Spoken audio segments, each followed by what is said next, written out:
नमस्कार, मेरा नाम है शिवम मिश्रा और आज हम लोग अपने इस YouTube channel SKM yoga YouTube channel के तत्वाधान में कुछ विशेष बिंदुओं के बारे में चर्चा करने वाले हैं। आपको मेरे पीछे आज का विषय दिख रहा होगा जिसका नाम है सर्वाइकल स्पॉन्डिलाइटिस। पिछले कई सारे वीडियोस में हमने अर्थराइटिस के विषय में बातें की थी। हमने जाना था, समझा था कि क्या होती है रेमेटॉइड अर्थराइटिस और नॉर्मल ऑस्टियोपोरोसिस या ऑस्टियो जैसी अर्थराइटिस जो व्यवस्थाएं हैं। एक ऐसी डिजीज का क्रम कह लीजिए जिसके कारण से आप व्यथित होते हैं और आपको, खासकर यदि आप योगाचार्य हैं, तो आप इस बात को समझ नहीं पाते हैं कि किन किन कारणों से ये रोग होता है और किन कारणों के द्वारा आप अपने आप को उस योग के आसनों के द्वारा उस व्यक्ति तक पहुंचा सकते हैं जिनके कारण से वो रोग धीरे धीरे दूर होता चला जाए। सामान्यतः ऐसा देखा गया है मित्रों कि हमारे पास में आसनों की संख्या तो पर्याप्त होती है, परंतु हमारे पास में वो ज्ञान, वो नॉलेज, वो व्यवस्था नहीं होती है जिस व्यवस्था के कारण हम ये समझ पाए या समझा पाए कि आखिर में ये रोग है क्या। तो आज मैं शिवम मिश्रा आप सभी का एक बार फिर से स्वागत करता हूं सर्वाइकल स्पॉन्डिलाइटिस के इस प्रक्रम में। एसकेएम योगा यानी कि सिद्धि कैवल्य मोक्ष के तत्वाधान में ये एक लंबा विशद कार्यक्रम जारी है और इस कार्यक्रम का रसपान आप कर रहे हैं। तो आइए लेके चलते हैं आपको आज की दुनिया में। सर्वाइकल स्पॉन्डिलाइटिस जो है वो एक बड़ा महत्वपूर्ण हिस्सा है आपके जीवन का। देखिए कैसे है वो आप देखेंगे तो समझ पाएंगे। पहले हमें ये समझना होगा कि आखिर ये है क्या, ठीक है ना। नेक क्या है, गर्दन क्या है। देखिए बहुत सामान्य प्रक्रम है, सामान्य शब्द है और वो ये है कि आपकी स्पाइन जो है यानी कि जो टोटल आपकी रीढ़ की हड्डी है वो कुछ वर्टिब्रिज से मिलके बनी हुई है। मुख्य तौर पे कहा जाता है कि 24 मेजर है जबकि 33 ओवरऑल मानी जाती है। सर्वाइकल जो कि 7 है, C1 से लेके C7 तक की अवस्था, वो आपके लिए अति महत्वपूर्ण है। और आज हम लोग उसी सर्वाइकल के मेजर हड्डी के हिस्से को समझेंगे जो कि हमारे मेडुला ऑब्लंगाटा यानी कि जहाँ पे हमारा मस्तिष्क समाप्त होता है, नीचे का हिस्सा जो है, जस्ट उसके बाद से जो अस्थियों का क्रम शुरू होता है, उस हिस्से को जानेंगे, देखेंगे, समझेंगे।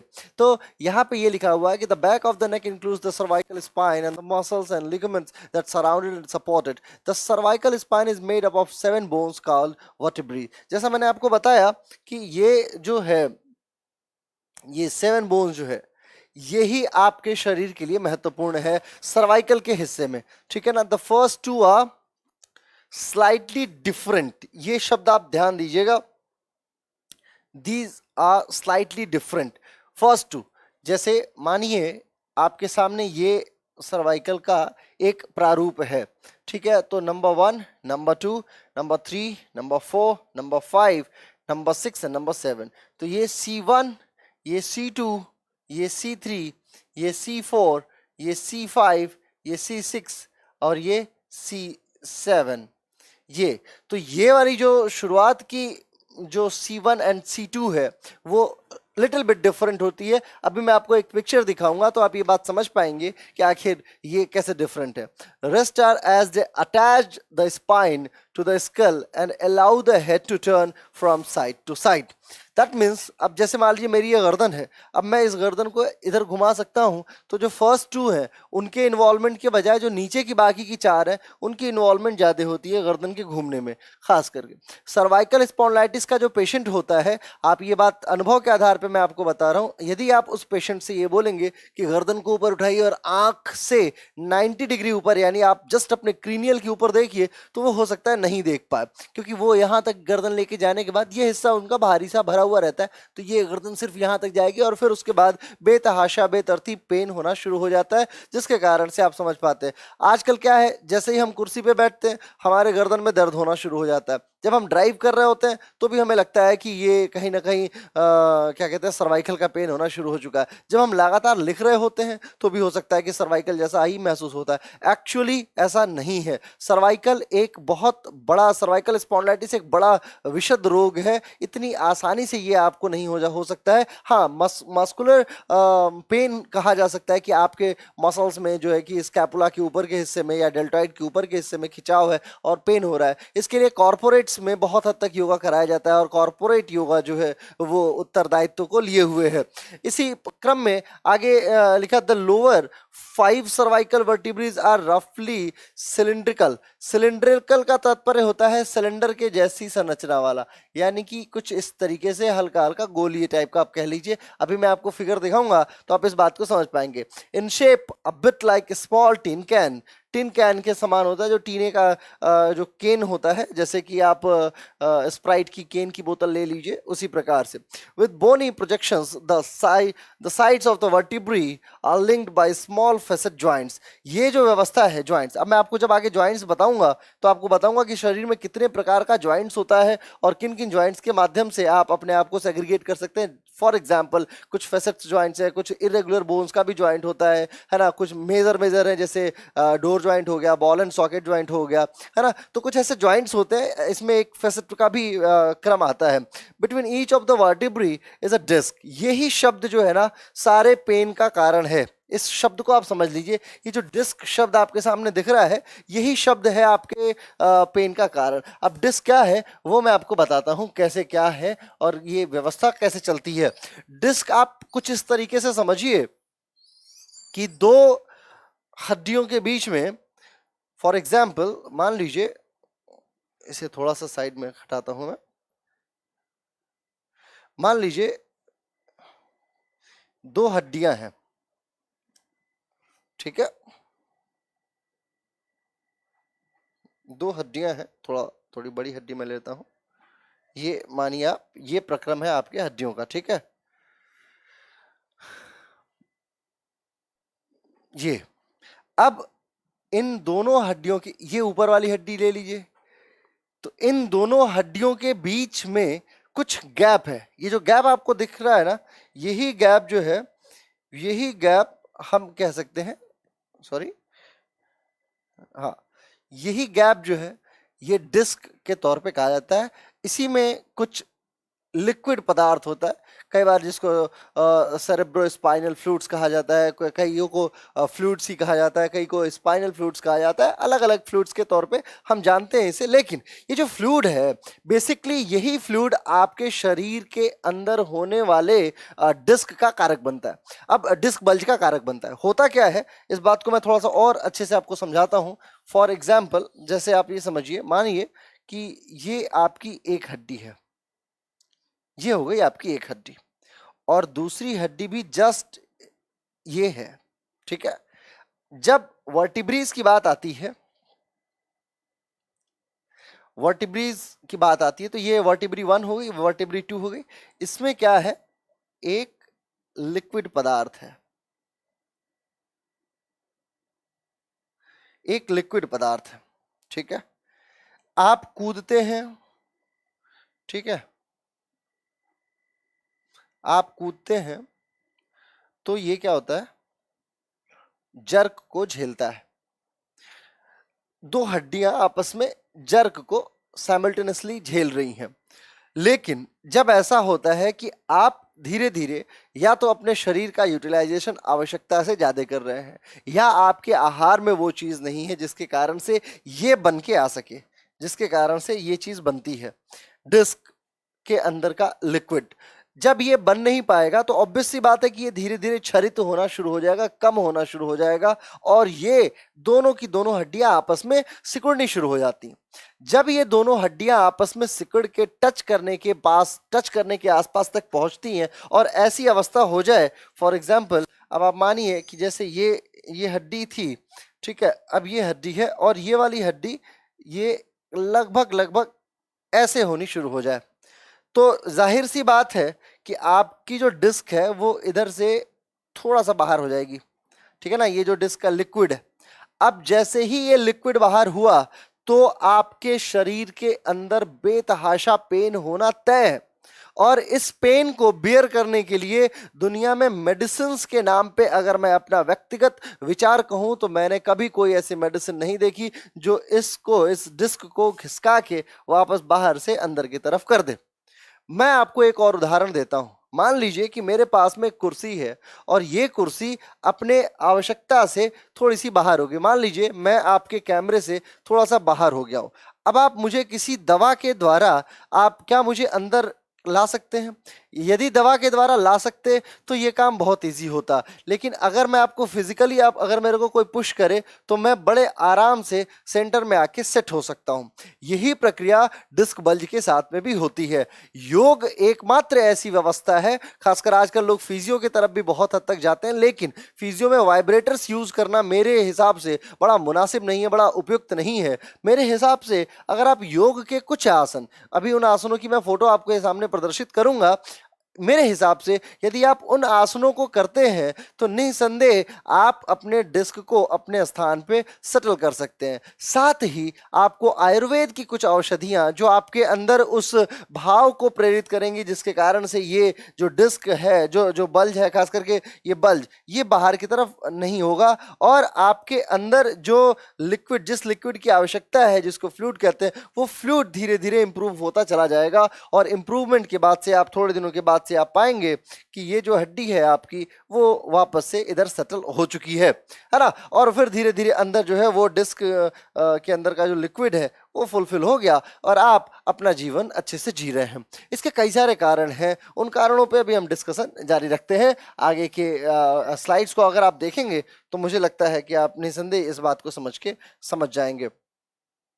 ठीक है, तो स्लाइडली लेफ्ट, ठीक है। The disc act like shock absorbers. देखिए, शॉक एब्जॉर्बर का मतलब होता है, आप जैसे मान लीजिए मैंने ये दो तालियां आवाज में बजाई तो एक शॉक, एक झटका लगा। अब जब ये झटका लगता है तो हमारे हाथ की सारी हड्डियों को झटका लगता है। ठीक ऐसे ही जब हम अपने पैर को जोर से पटकते हैं जमीन के ऊपर तो हील्स हमारी मोटी हैं, उसी हील्स के आधार पे हमारा झटका यहाँ तक आता है। कई बार आप जब कूदते हैं, चलते हैं बिना पाँव, नंगे पाँव चलते हैं, बिना पाँव में चप्पल पहने हुए चल रहे होते हैं, हार्ड सरफेस होती है, लगातार हार्ड सरफेस पे चलते हैं, बहुत स्मूथ चिकनी सरफेस होती है, ये सारी चीजें आपको परेशान कर सकती हैं। तो आप ये बात जान लीजिए कि हमें अपने डिस्क का बड़ा ध्यान रखना है। ठीक है, अब ऐसे ही नेक की बात की जा रही है आगे। Strong ligaments attach to adjacent vertebrae to give extra support and strength. Various muscles attached to the spine enable the spine to bend and move in various ways. देखिए, ये यहाँ पे कहने का तात्पर्य ये है कि जैसे अब इस आप मसल्स को देखिए, है ना, यहाँ स्टर्नोक्लीडोमास्टॉइड मसल्स है, आप इसको देखिए, आप पीछे की तरफ की मसल्स को देखिए, ये सारी मसल्स आपके स्पाइन को जकड़ी हुई हैं। अब ऑलरेडी जब कोई चीज बहुत ज्यादा खिंची हुई है और ऐसी खिंची हुई चीज को आप जब शॉक के साथ में कूदते हैं तो ऑब्वियस सी बात है कि वो लगभग समस्त मसल्स के ऊपर एक इम्पैक्ट पड़ने को देखा जा सकता है। अब इस इम्पैक्ट से बचने के लिए हमें योग आसनों का सहारा लेना होता है, जिसको हम आगे फर्दर समझते चले जाएंगे। ठीक है, और not shown in the diagram for the spinal cord, which contains nervous tissues carrying messages to and the brain, is protected by the spine. Nerves from the spinal cord come out from between the vertebrae in the neck. अभी इस बात को मैं आपको अगले उसमें slide में समझाता हूं। आप देखिए, इस पिक्चर को देखिए, इस पिक्चर को ध्यान से देखिए। चलिए मैं इन पिक्चर्स को थोड़ा साइड हटाता हूं, इसको दिखाता हूं। क्लियरली विजिबल है ये, देखिए। अब आप ये नेक की वर्टिब्री, ये आपका स्कल है, ठीक है, ये स्कल है, इतने को हटा दीजिए, ठीक, ये आपका ऊपर का हिस्सा। अब ये हो गई 1 2 3 4 5 6 एंड 7, ये आपकी 7 हड्डियां हैं। ठीक है, पहली दूसरी मैंने आपको पहले ही बताया हुआ है कि ये देखिए ये कैसी है, पहली और दूसरी लिटिल बिट डिफरेंट है, तीसरी जो है वो इसके बाद वाली लगभग सेम है। ठीक है ना, तो पहली जो दूसरी जो अलग है, डिफरेंट है, इसी को आपको देखना और जानना, समझना है। डिस्क में क्या होता है, डिस्क में क्या होता है कि ये देखिए, समझ रहे हैं आप, इन दोनों हड्डियों के बीच में एक गैप आपको दिख रहा होगा, बाकी 4 पे मैंने लगा दिया, नीचे वाले 2 को आप देखिए और समझिए। ये एक्सरे है एक गर्दन का, जो सर्वाइकल से पेन होने की बात को एक्सेप्ट करते हैं कि हाँ ये, और एल का मतलब हो गया जो लेफ्ट साइड का व्यू है। जैसे मान लीजिए मैं अगर कहूँ तो ये मेरे राइट साइड का व्यू हो गया और ये लेफ्ट साइड का व्यू है। कॉमनली एक्सरेज में जो है वो सारा हिस्सा चेक किया जाता है और इसके बाद जब आप MRIs वगैरह में चले जाते हैं तो वो ऊपर नीचे दाएं बाएं हर तरीके से चेक करने की कोशिश करते हैं। लेकिन एक्सरेज में ही हमें पता लग जाता है कि क्या ये डिस्क है या नहीं है, सर्वाइकल है कि नहीं है, और इस विषय को हम जान पाते हैं, समझ पाते हैं। तो ये जो सर्वाइकल का हिस्सा है यही है महत्वपूर्ण। ठीक है, अब आप इस एक्सरे के अलावा मैं आपको कुछ और एक्सरेज दिखाता हूं, आप उसको देखिए, इस पिक्चर को आप देखिए। ठीक है, ये है एक महत्वपूर्ण पिक्चर, मुझे लग रहा है ये विजिबल है आपके सामने। एग्जैक्टली, चलिए बहुत बढ़िया। ये देखिए, ये क्या है, इसको तो आप बिल्कुल छेड़ नहीं सकते क्योंकि ये ही महत्वपूर्ण महोदया है। इन्हीं का नाम है स्पाइन की कॉर्ड। एक बात आप ये समझिए, स्पाइन की हड्डी और स्पाइन की कॉर्ड ये दो अलग अलग चीजें हैं। कॉर्ड का मतलब होता है रस्सी। एक 24 या 33 मेरु रज्जु जो है वो 33 अस्थियों के बीच से जो गैप होता है उस गैप में लटकी हुई नर्वस, सेंट्रल नर्वस सिस्टम यानी कि केंद्रीय जो नर्वस सिस्टम है, जो तंत्रिका तंत्र है, उसका एक प्रतिनिधि है। अब मैं आपको बताता हूं कैसे। मानिए आप कहीं आपने गर्म तवे पे हाथ रखा और आपका हाथ एकाएक पीछे उठ के आया। इसका सबसे बड़ा कारण कौन है? इसका सबसे बड़ा कारण आपका दिमाग नहीं है, आपकी स्पाइन की कॉर्ड है। वो आपको इंसिस्ट करती है कि हाथ पीछे हटाइए। आप मान लीजिए मोटरसाइकिल चला रहे हैं और आपके आंख में उड़ता हुआ एक एक फतिंगा आने वाला है, और वो एक कोई कीट पतंग आने वाली है और वो आपकी आंखों में प्रवेश करने वाली होती है और आपकी आंखें तुरंत बंद हो जाती हैं। इसका क्या तात्पर्य हुआ? इसका तात्पर्य हुआ कि आपकी कॉर्ड बहुत तेज है, और जब ये कॉर्ड तेज नहीं होती है तो व्यक्ति एक तरीके से कहिए पैरालाइज्ड हो जाता है। मैं आपको एक और बात बताता हूं, आपको आश्चर्य होगा ये जान के, हमारे हाथ को जो इनपुट दे रहा है वो दिमाग है ही है, लेकिन हाथ की एक स्पेसिफिक नर्व जो है वो इसमें आके भी जुड़ी पड़ी है। जैसे देखिए, ये जो दिख रहा है आपको ना, ये जो है ये एक विशेष नर्व है जो एक्सेप्ट कर रही होगी या तो हाथ को, ये वाली पैर को। ऐसे ही मुंह, नाक, हर चीज जो है वो स्पाइन कॉर्ड से भी जुड़ा हुआ है, जैसे दिमाग से जुड़ा हुआ है। तो ये जो क्रम है इसी को ही बोलते हैं डिस्क। ठीक है ना, दो अस्थियों को आपस में, जैसे गद्दा कह लीजिए, गद्दे की जैसी संरचना देने वाला ये है डिस्क। और यही टेढ़ा मेढ़ा होता है तो जब हड्डी का दबाव ज्यादा हो जाता है, दोनों हड्डी आपस में ज्यादा जुड़ गई, तो ये क्या होगा, थोड़ा सा बाहर निकल के चला जाएगा। या जब ये बाहर निकल गया और इसके साथ में छू गया, ये जो कॉर्ड है ना, ये पसंद नहीं करती इसको थोड़ा भी, अगर इसे टच कर गई, ये कॉर्ड को छू गया, तो आप ये मानिए कि आप अपने पेन से बहुत ज्यादा परेशान हो जाएंगे। और योग आपको यही करेगा कि योग के आचार्य जो होते हैं वो इस पोस्चर्स को समझते हैं कि कौन से डिस्क में कितना बल्ज है ना, और उस बल्ज को धीरे धीरे योग आसनों के द्वारा ठीक करके और घटाया जा सकता है। अभी मैं वो बताऊंगा आपको कि कैसे कैसे ये घटाया जाता है। ठीक है, चलिए अब मैं आपको दूसरी पोस्चर एक और दिखाता हूं। इन्हें यहां छोड़ देते हैं, इसे ले आते हैं। मुझे अपेक्षा है ये विजिबल है, इसे थोड़ा छोटा कर दिया जाए। ये इस अवस्था को देखिए, ये है डिस्क। ठीक है ना, 1 2 3 4 5 6, एक नीचे होगी 7। इसका जो क्रम है ये कॉर्ड को जाके देखिए परेशान पर प्रताड़ित कर रहा है। देख रहे हैं आप, ये पोस्चरल एनालिसिस है। कई बार क्या होता है, हम लोग ऐसे बैठ के पढ़ाई कर रहे होते हैं, कई बार ऐसे बैठ के पढ़ाई कर रहे होते हैं, है ना, अलग अलग पोस्चर्स होती है हमारे पास में। कई बार हम ऐसे बैठ के पढ़ाई कर रहे होते हैं, मतलब या कुछ कर रहे होते हैं, ड्राइविंग कर रहे हैं, लगातार फोकस बना के चला रहे हैं गाड़ी, है ना, या मोटरसाइकिल चला रहे हैं, तो फिर हमारे गर्दन में दर्द हो रहा है। धीरे धीरे उम्र के साथ में ऐसा देखा जाता है कि ये डिस्क कॉर्ड को जाके डायरेक्टली टच कर देता है, और जब जैसे ही इस डिस्क ने इस कॉर्ड को टच किया तो आप ये बात समझ लीजिए कि प्रताड़ित होना तय है।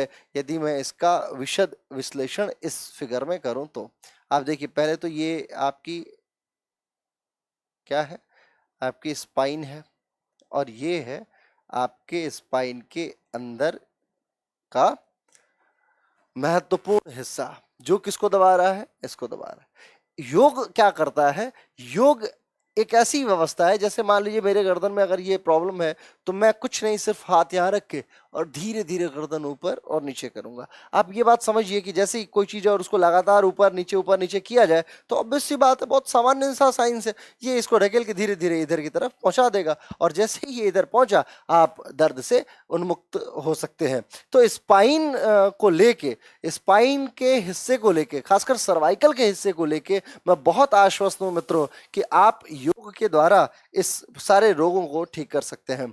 ठीक है, अब एक और फिगर मैं आपके सामने रखता हूं, वो फिगर है दिस वन। ये देखिए, देख रहे हैं आप, इसमें आपको 4 अवस्थाएं दिखेंगी। एक तो ये नॉर्मल, एक मतलब एक ये कंडीशन, एक ये कंडीशन, एक ये कंडीशन और एक ये कंडीशन।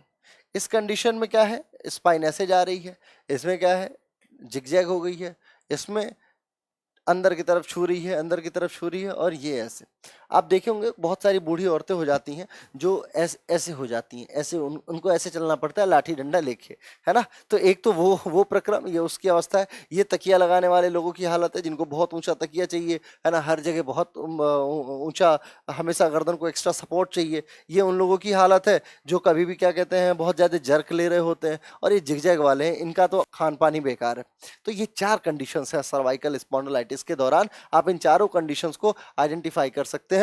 और आप ये बात समझ लीजिए कि जैसे ही आपको ये सारे पेशेंट्स मिले, और यदि आप योगाचार्य हैं या यदि आप सामान्य व्यक्ति सामान्य हैं, तो भी आपको सबसे पहले ये समझना होगा कि आपकी परेशानी का कारण क्या है। हमारे योग के सिद्धांत के अनुसार एक बात ये तय है, लिखित है, कि आप यदि गर्दन के दर्द से प्रताड़ित हैं तो आप ये बात जान लीजिए कि ना तो आप सो पाएंगे, ना उठ पाएंगे, ना बैठ पाएंगे। और यही तीनों बातें, ना सो पाएंगे, ना उठ पाएंगे, ना बैठ पाएंगे, ही आपके प्रश्नों का उत्तर भी है। यदि आप सोने के क्रम को ठीक कर देते हैं, यानी कि हार्ड सरफेस पे सोते हैं और नीचे गद्दा यानी गद्देदार बहुत ज्यादा कोई चीज ऐसी नहीं रखते हैं, अन्यथा सरसों की तकिया बना लेते हैं, अन्यथा सेमल की रुई जो होती है उसका उपयोग करते हैं, तो ये आपके लिए बहुत लाभकारी होगा। इसके बाद यदि आप ना सो सकते हैं, ना उठ सकते हैं, उठने के दौरान बहुत ध्यान रखना होता है। कुछ लोग क्या होता है, डायरेक्ट उठ जाते हैं। हमेशा करवट लेके, एक साइड लेके, हाथ रख के उठने की कोशिश कीजिए, ताकि डिस्क के ऊपर एक्स्ट्रा जोर ना पड़े। जब आप चलिए, कोशिश कीजिए कि अगर रफ सरफेस है, रिजिड सरफेस है, जैसे सड़कें हैं, सड़कों पे अगर आप पैदल चलते हैं यानी नंगे पांव चलते हैं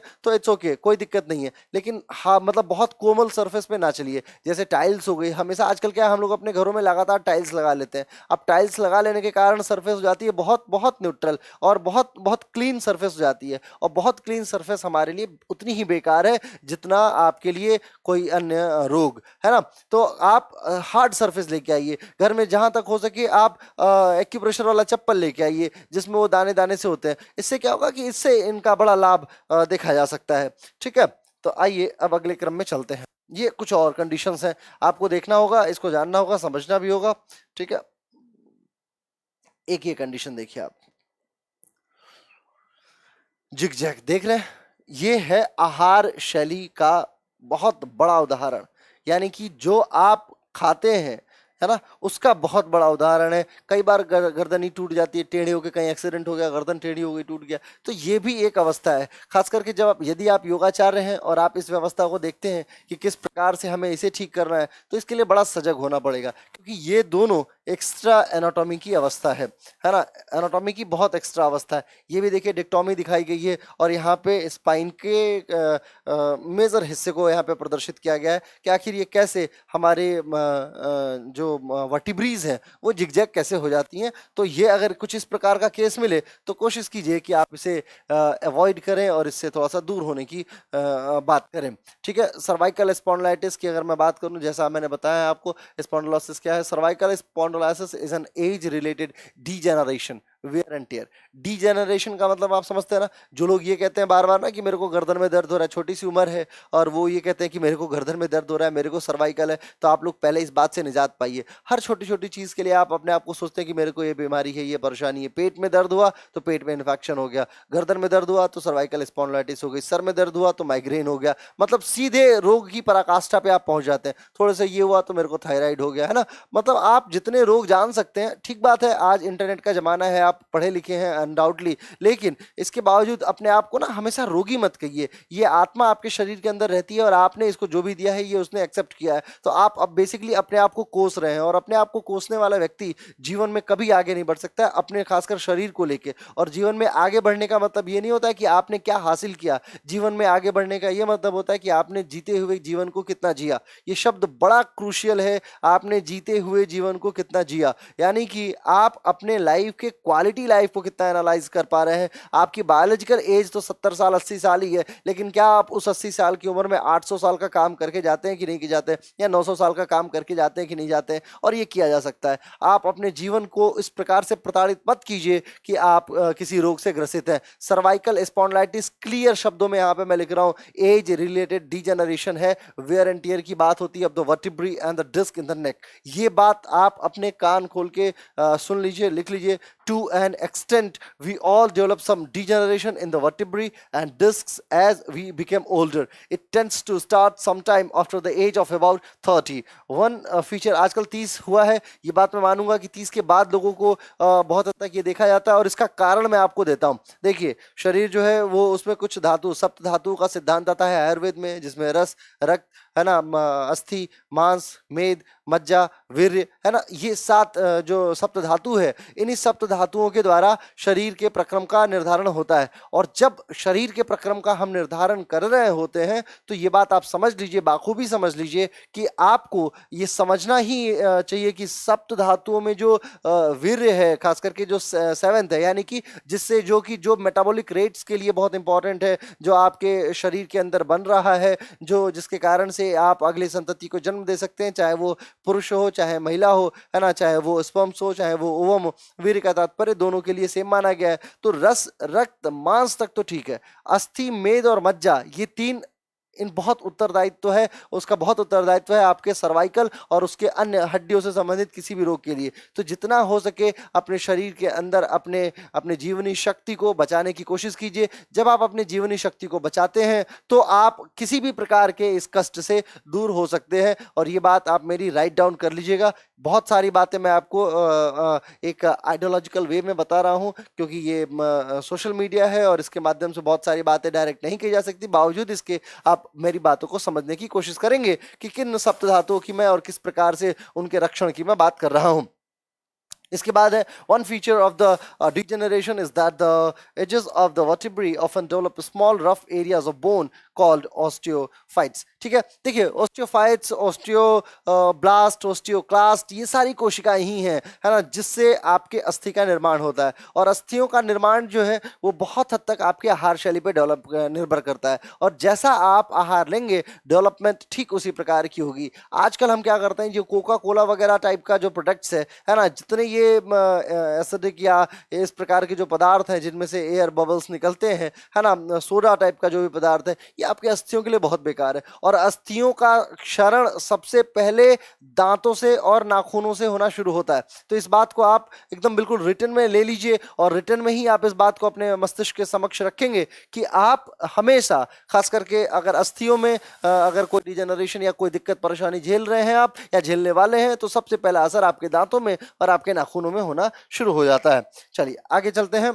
What are the symptoms of the cervical spondylitis? बहुत इजी है। सर्वाइकल स्पॉन्डिलाइटिस के लिए आपको सबसे पहले पेन होना शुरू होगा, गर्दन में बहुत भारीपन होगा, गर्दन ऊपर नहीं उठा सकेंगे आप, लगातार कुछ भी करेंगे, थोड़ी सी ड्राइव करेंगे तो पेन होना शुरू हो जाएगा, है ना। नमनेस बनी रहेगी, या तो लेफ्ट हैंड में या राइट हैंड में या लेफ्ट लेग में या राइट लेग में नमनेस बनी रहेगी। बार बार आप जो है आपको इरिटेशन आएगी, हो सकता है आपका सर दर्द भी करे, है ना। आंखों से हो सकता है कम दिखना शुरू हो जाए, कई बार आपके आंखों से बहुत हद तक कमी दिखता है, और उसका पेन आपके मस्तिष्क को परेशान करता है। तो ये ओवरऑल प्रक्रम है, और इन्हीं प्रक्रम के द्वारा आप ये बात जान सकते हैं कि आपको सर्वाइकल स्पॉन्डिलाइटिस है, स्पॉन्डिलोसिस है। और एक बात जान लीजिए कि यदि आप गर्दन उठा पा रहे हैं यहां तक, तो आपको सर्वाइकल स्पॉन्डिलाइटिस नहीं है।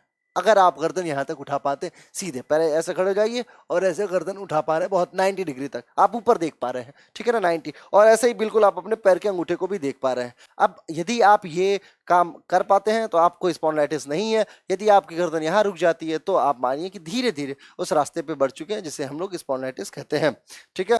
अब ये क्या है, some neck stiffness particularly after night rest, headaches में ऑकर, है ना। देखिए हेडेक्स की मैंने बात की आपसे कि ये भी संभावित है, हेडेक्स भी हो जाता है। अब आगे चलते हैं, what are the treatments for cervical spondylitis without radiculopathy and मायोलियोपैथी।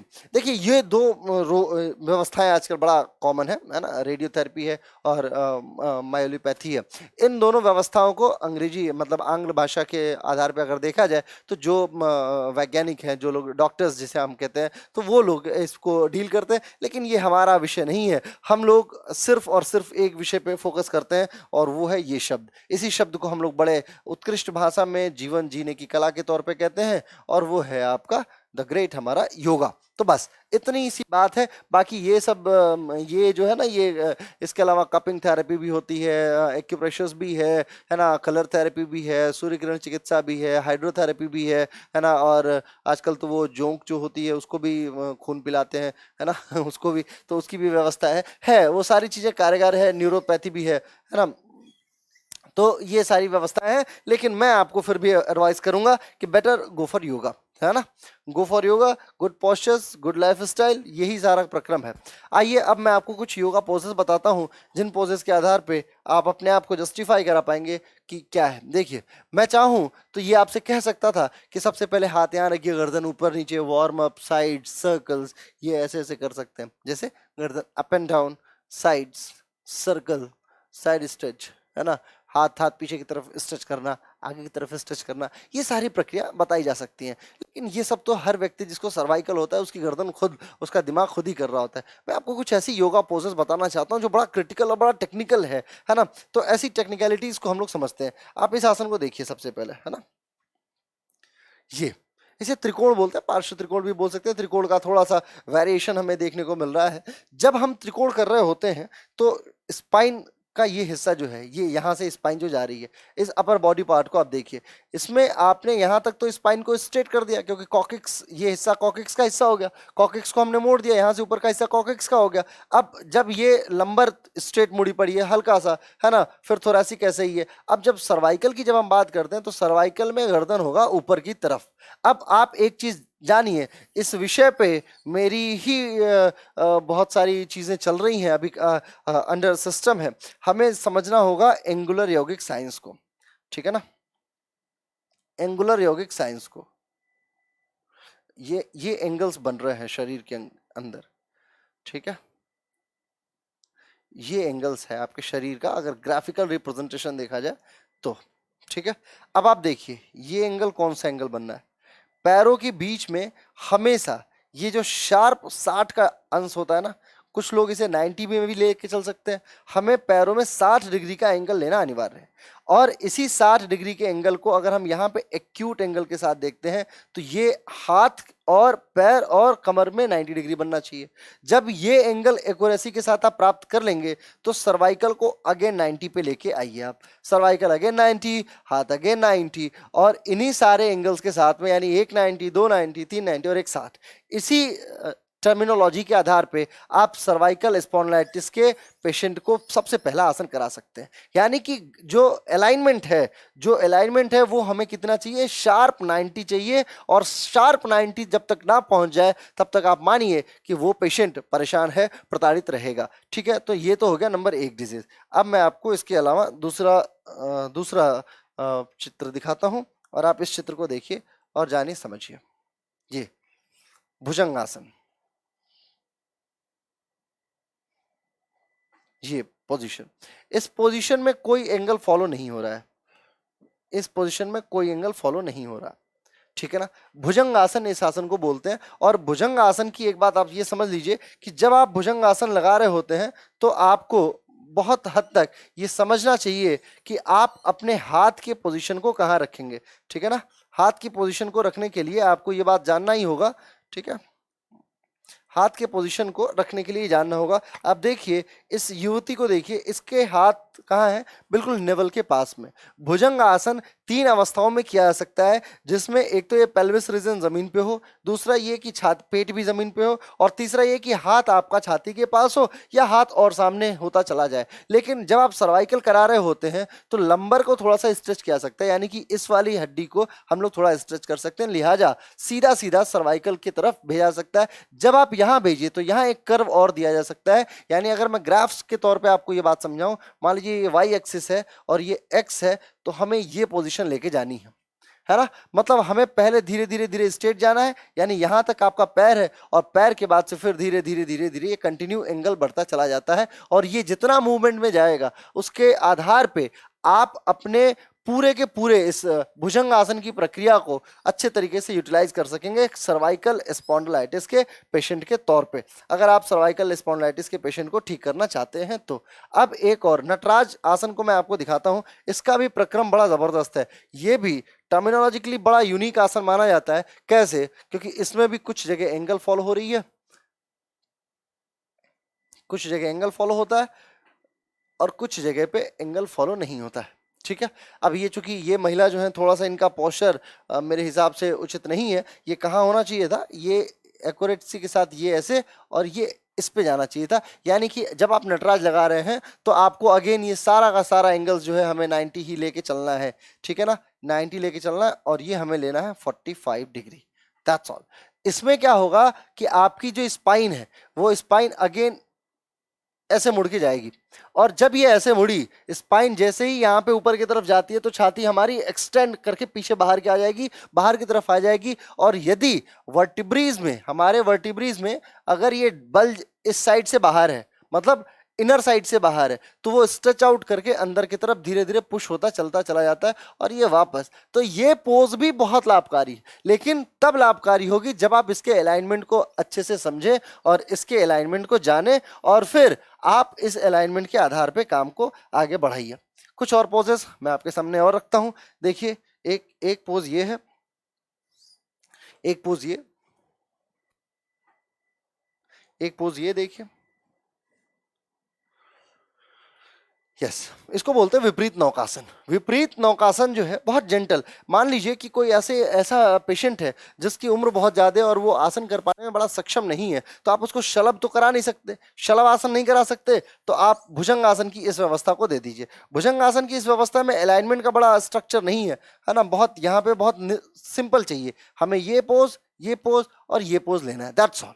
गर्दन यहाँ पे अगर सामने से टिकी रहती है तो इट्स ओके, ठीक है ना, और पंजा यहाँ से, बस हमें ये पोज देखना है, ये और ये, यानी कि हमें मैक्सिमम इस पे खिंचाव कितने डिग्री का लेके चलना है, 60 डिग्री का खिंचाव लेके चलना है। कई बार कोशिश ये होती है कि हम इसको 45 लेके चले जाएं, 45 डिग्री में भी ये पेन हो जाएगा, और यदि इससे नीचे रहता है यानी 80, 90, 80 और 180 की तरफ पहुंचते चले जाते हैं आप, 120 अंश, 125 अंश, 30 अंश की तरफ जाते हैं, तो भी आप परेशान होते चले जाएंगे। यानी कि 60 अंश का जो खिंचाव है, यानी कि ये जो एंगल अगर हम लोग इस एंगल पे लेके चलते हैं तो दैट इज ओके, है ना। एक तरफ 60 है और एक तरफ 120 अंश है, तो हमें ये भी समझना होगा कि कौन से पोस्चर में हमें कितने एंगल का खिंचाव लेके चलना है। खासकर इस पोज के लिए आपको 60 डिग्री और दूसरे साइड में 120 डिग्री, इसी का एमलगेशन लेके चलना है। और एक बात जान लीजिए, एंगुलर यौगिक साइंस में जब आप ये प्रक्रिया कर रहे होते, जो कि मेरे रिसर्च का एक बहुत बड़ा टॉपिक है, जल्दी ये प्रकाशित होगा, आप इस बात को देखेंगे, हमेशा जान लीजिए जब भी आप इन दोनों का सम ओवरऑल निकालेंगे तो इधर इट कुड बी 180 और, है ना, 360 आना चाहिए, तब जाके आसन पूर्ण होगा। और इस पूर्णता के आधार पे आप अपने आप को कह सकते हैं कि पूर्णमदः पूर्णमिदं पूर्णात् पूर्णमुदच्यते पूर्णस्य पूर्णमादाय पूर्णमेवावशिष्यते, है ना। यानी कि जो हमारे योग की मूलभूत व्यवस्था है, पूर्णता, उस व्यवस्था को हम आप समझा सकते हैं अगर हमारे पास इस एंगल को जस्टिफाई करने का कारक हो, यानी 180 टू 360, है ना। अब इस पोस्चर को देखिए, ये ट्विस्टिंग की पोस्चर है, आराम से अर्ध पद्मासन में एक महिला बैठी हुई है जिनके पास में ट्विस्ट करने के लिए ऑप्शन है। गर्दन को इन्होंने बहुत हल्का सा घुमाया हुआ है, मतलब इस डायरेक्शन की तरफ, और बॉडी इनकी स्ट्रेट है, ठीक है। पद्मासन ले सकते हैं, योनिबद्ध आसन ले सकते हैं, पूर्ण पद्मासन ले सकते हैं, अर्ध पद्मासन हो सकता है, इट्स ओके है ना, सुखासन ले सकते हैं। बस हमें गर्दन को हल्का सा ट्विस्ट करना है। ट्विस्टिंग्स क्या करती है, आपके दोनों वर्टिब्रीज को, दोनों तीनों चारों वर्टिब्रीज को जो कि मेजर है आपके सर्वाइकल के लिए, 7 वर्टिब्रीज एक साथ में नहीं मोड़नी चाहिए, जो मेजर 4 है उनको ये मोड़ देती है। तो ये एक आसन भी आपके लिए लाभकारी हो सकता है। अब एक आसन और मैं आपके सामने पेश करता हूं। इन आसनों को आप चाहें तो इन स्क्रीनशॉट लेते रहिए।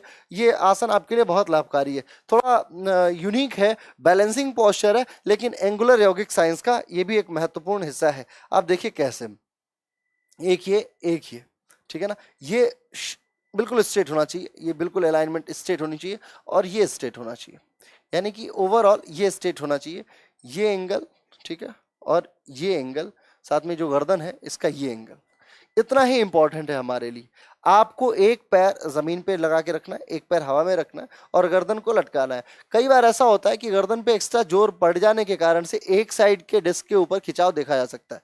दूसरे डिस्क के खिंचाव के लिए हमें अनिवार्यतया गर्दन को होल्ड करना है। जब हम खड़े रहते हैं तो भी ये गर्दन होल्ड है, लेकिन ये इसको क्या सपोर्ट मिल रहा है, थोरेसिक का, लंबर का, और भी विभिन्न प्रकार के अस्थि और मसल्स का। जब हम इस पोस्चर में आ जाते हैं, जब हम एक साइड में आते हैं और अपने हाथ को ऊपर की तरफ उठा देते हैं, तो गर्दन फ्री हो जाती है। कुछ मसल्स जो है वो हाथ को सपोर्ट करने लगती हैं, लिहाजा हाथ का भी प्रेशर आपके गर्दन पे आता है और गर्दन नीचे की तरफ फ्री हो जाती है। और थोड़े समय बाद आप देखेंगे कि गर्दन में ही खिंचाव और पेन जैसा महसूस होगा, लेकिन ये लाभकारी पेन है आपके लिए। तो ये भी व्यवस्था आपके लिए उत्तरदायित्व से पूर्ण है। ठीक है, अब नेक्स्ट आसन, ये कुछ टेक्निकल आसन है। टेक्निकल आसनों में सबसे पहले मैं आपको एक आसन दिखाता हूं, और वो है ये मार्जरी आसन। मार्जरी पोज है ये।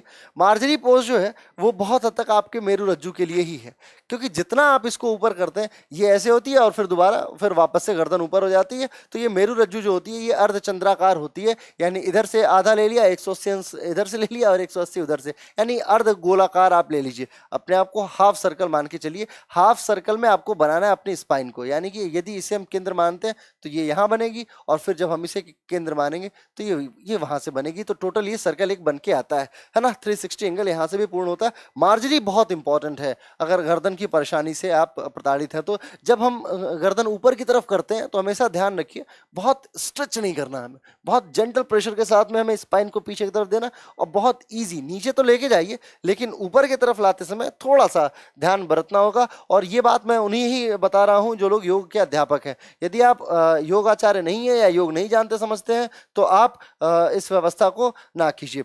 ठीक है, ये आप अभी सोचेंगे कि ये पोस्चर तो मैंने अभी दिखाया था, लेकिन आप ये बात जानिए वो भुजंगासन था, उसमें पैर पूरा खुला हुआ था। इसमें क्या है, पहले पद्मासन लगा, यानी कि एक पैर के ऊपर दोनों पैर रखा गया और फिर उल्टा लेटा गया। इससे क्या होगा कि कुछ नसें ब्लॉक हो जाती हैं, नीचे की तरफ खून का प्रवाह रुक जाता है और सारा का सारा इंपैक्ट इधर ही रह जाता है। फिर आप वापस कर सकते हैं। और ये खेचरी मुद्रा, यानी जीभ बाहर की तरफ, आंखें जो है वो नाक की तरफ, है ना।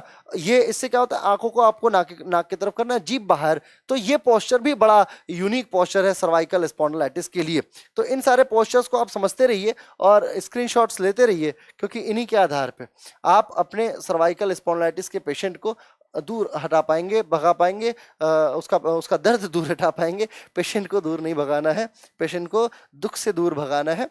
तो अब ये पोस्चर त्रिविक्रम आसन का सिटिंग पोस्चर माना जाता है। एडवांस पोज है, लेकिन इसको भी आप स्ट्रेच कर सकते हैं।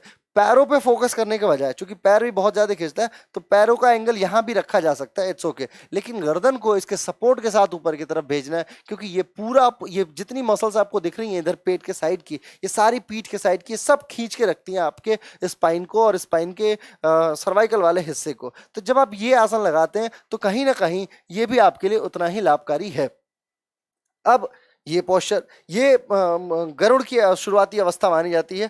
गरुड़ की जब आप अवस्था देखेंगे तो इसमें क्या करना है आपको, बहुत इजी है, बस हाथ प्रणाम कीजिए, दूसरे थाइज के ऊपर रखिए। और इसमें भी एंगल्स का थोड़ा सा ध्यान रखना है कि ये एंगल जो हाथों का एंगल है, क्योंकि इनकी भी पोज थोड़ी सी ठीक नहीं है, तो लेकिन फिर भी आपको हाथ बिल्कुल स्ट्रेट रखना है, और ये पैर भी इसी एंगल में आएगा, यानी हाथ मतलब एल्बो से लेके घुटना तक आप बिल्कुल स्ट्रेट रहेंगे, और ये बॉडी जो है वो बिल्कुल ये एक त्रिभुज बनेगा। इस त्रिभुज के ही आधार पे आप अपने पोस्चर को जस्टिफाई कर सकते हैं। और जब तक ये त्रिभुज बनेगा तब तक आप अपने गर्दन को आराम से हवा की तरफ ही होल्ड करके रखेंगे। और ये भी सर्वाइकल के लिए, खासकर गर्दन के पेन के लिए बहुत अनिवार्यता आसन है।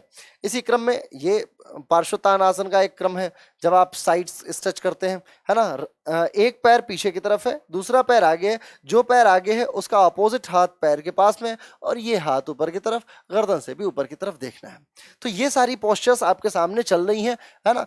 अब दो और पोस्चर्स बचेंगी। एक पोस्चर ये है जिसको मत्स्यासन की अवस्था बोलते हैं, लेकिन तब ये मत्स्यासन होगा जब आप पैरों को ब्लॉक करके रखेंगे, यानी कि पद्मासन की अवस्था में रहेंगे। तो अगर आप पैर सामने सर्वाइकल का पेशेंट है तो पैर को बंधवाइए मत, क्योंकि इसमें खून को बहुत आवश्यकता पड़ती है, और ये स्पाइन जो है वो एक्स्ट्रा घूम चुकी है, यानी इसका सर्कल बहुत हार्ड हो गया। मतलब जितना आप अपने आप को, अब देखिए चक्रासन जो होता है, एक चक्रासन यहाँ से यहाँ तक भी लग सकता है, और एक चक्रासन यहाँ से यहाँ तक का भी लगता है, यानी कि आप अपने हाथ से अपने पैरों को पकड़ लेते हैं, तो एक चक्रासन ये भी होता है। ऐसे ही ये पोस्चर भी बहुत यूनिक मानी जाती है जब आप अर्धचंद्राकार अवस्था लेके आते हैं, खास करके मत्स्यासन की सीरीज में। तो इसमें आपको होल्ड करना है और इसमें आसन को समझना है। अब ये पोस्चर थोड़ी डिफिकल्ट है। मैं अवॉइड कराऊंगा आपसे कि यदि आप शुरुआती समय में आप करा रहे हैं योग, तो शुरुआती समय में तो ये पेशेंट को मत दीजिए। लेकिन यदि थोड़ा समय हो जाता है और वो पेशेंट इतना कर पाने के सक्षमता में है कि वो अपने गर्दन को इतना शार्पली मोड़ सकता है ना, ये एंगल ला सकता है, तो इस एंगल को जरूर लाइए। ये क्या करता है, आपके डिस्क को बहुत हद तक सेव कर रखने में मजबूती देता है। लेकिन इसके लिए दो बातें हमें समझनी होगी। एक तो युवक जो हो या युवती जो हो वो 30 वर्षों से कम हो, साथ में पेट बहुत ज्यादा ना हो, साथ में मस्तिष्क में बहुत तनाव ना रहता हो, ब्लड फ्लो बहुत ज्यादा ना रहता हो। इन अवस्थाओं की, यदि इन अवस्थाओं का ध्यान रखेंगे, आप युवक है, ठीक उम्र का व्यक्ति है, तो आप इस पोज को करा सकते हैं। इससे जीवन में कभी इस तरीके की कोई परेशानी नहीं आएगी जिससे वो गर्दन के दर्द से प्रताड़ित हो। लेकिन ये फिर भी एडवांस पोज है, इस बात का थोड़ा हमें ध्यान रखना होगा। ठीक है, अब हमें ये चीज समझनी होगी कि हम लोग क्या खाएं और क्या जो है वो हमारे लिए उचित है। तो सबसे पहली चीज जो है वो दूध। आपको बाखूबी पता है कि कैल्शियम रिच जो डाइट होती है वो हमारे लिए बहुत लाभकारी है, तो दूध एक तो बहुत बढ़िया चीज है। इसके अलावा पालक जो है ये भी, खासकर देखिए जो भी हरी सब्जियां हैं, आप उन हरी सब्जियों को जितना, जो कि खेतों से होके आती हैं, उन्हें ले सकते हैं। साथ में चना ले सकते हैं, है ना। सिट्रिक एसिड्स वाले जूस ले सकते हैं, जैसे नींबू पानी हो गया, मौसमी का जूस हो गया, करेले की सब्जी आप ले सकते हैं, है ना। और टर्मरिक हल्दी वगैरह भी आप ले सकते हैं, तो ये आपके लिए लाभकारी होने वाला है। ठीक, अब इसके अलावा कुछ और भी चीजें हैं, जैसे जैसे ब्रोकली हो गई, पपीता भी है इसमें, एवोकाडो हो सकता है ना। और जितना भी ऑरेंज रंग का पदार्थ है, अगर सामान्य तौर पे मैं कहूँ तो ऑरेंज दिखने वाले सारे पदार्थ ले सकते हैं, है ना। साथ में बेरीज जो होती हैं, यानी कि लीची हो गई या ब्लूबेरी हो गई, वो ले सकते हैं। सूखे फल तो जरूर लीजिए। सूखे फल में जैसे काजू हो गया, बादाम हो गया, ये सब भी बहुत हद तक लाभकारी है। और कुछ सीड्स भी आपके लिए बहुत लाभकारी होने वाली है अस्थियों के लिए। खासकर मैंने आपको सप्त धातुओं के विषय में बताया कि आप उन सप्त धातुओं को लेके अपने आप को थोड़ा सा सजगता में रखिए, और साथ में विटामिन डी डेफिशिएंसी को भी पूर्ण करने की कोशिश करें, यानी कि प्रातःकाल धूप में निकलें, जितना हो सके सुबह की धूप लीजिए, एक्सरसाइज कीजिए, योग कीजिए, आसन कीजिए, और अपने आप को खुश रखिए। तो सर्वाइकल स्पॉन्डिलाइटिस जो है, मुझे लगता है, या स्पॉन्डिलाइसिस जो है, वो इन समस्त प्रक्रम के द्वारा समाप्त होता है। आप सभी का आभार, बहुत बहुत धन्यवाद, नमस्कार।